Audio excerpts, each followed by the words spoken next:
For this video, I want to demonstrate to you how you would use substitution to help as a solution method when you're trying to solve down a big polynomial. The one I'm starting with here is a quartic function. And I want to start off by solving this thing like I always do, and that's by starting to get everything to one side of the equal sign and having it set equal to 0. So I'm going to do that part first. I'm going to move everything to the left side. I'll subtract a 10x squared, and I'll add a 9 to both sides.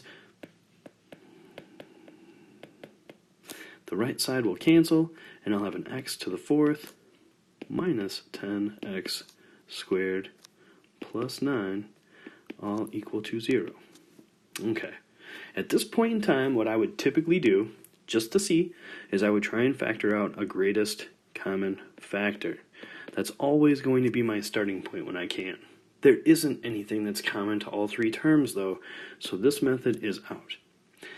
What I do now is I'm going to do some substitution. You can remember this. Anything that looks like a quadratic can be factored like a quadratic, even if it's not exactly. So what I can do is I can do a quick substitution to try and make my polynomial that's here into a factorable quadratic. And so I'm going to start off by doing a substitution.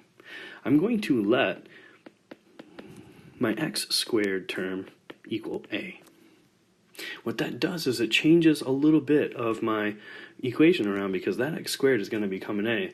And then also, if you think about it, then if my x squared is equal to a, then my x to the fourth is really just the same thing as an a squared, and that is also going to change part of my equation around. And now I can substitute these two values in for all of my x's, and those are just quadratic terms. This whole thing then is going to end up becoming an a squared minus 10a now plus 9 equals 0. And now I can factor this thing like a quadratic because it essentially is a quadratic. And so all I have to do is go through and factor it like a trinomial. I'll take my lead coefficient, which is 1, times my constant term. So my a value times my c value is 1 times 9. And now I need to find the factors of 9 that would add up to a negative 10. Well, I know negative 1 times negative 9 definitely add together to equal negative 10, and they multiply together to equal 9, so I can change my expression. Now I can get this thing factored. This is going to be an a minus 1 and an a minus 9, all equal to 0. At this point, both of my factors appear to be linear, but I know that they are not, because I know that all of the stuff inside of this expression is really representing some quadratic stuff. My a and my x squared are both going to be quadratic parts.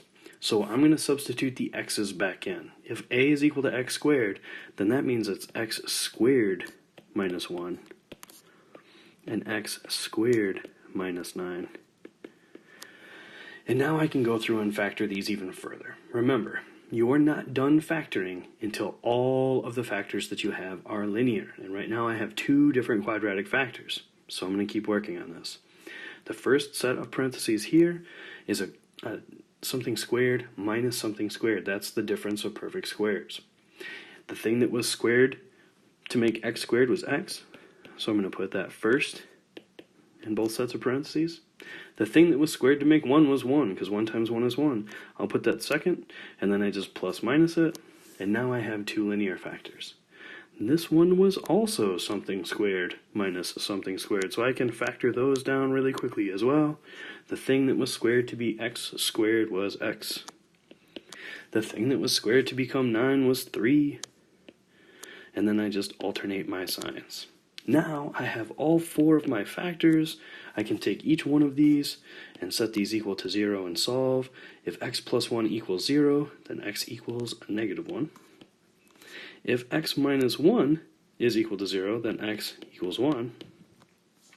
If x plus 3 is equal to a 0, then x is going to equal a negative 3. And if x minus 3 equals 0, then x is going to equal 3.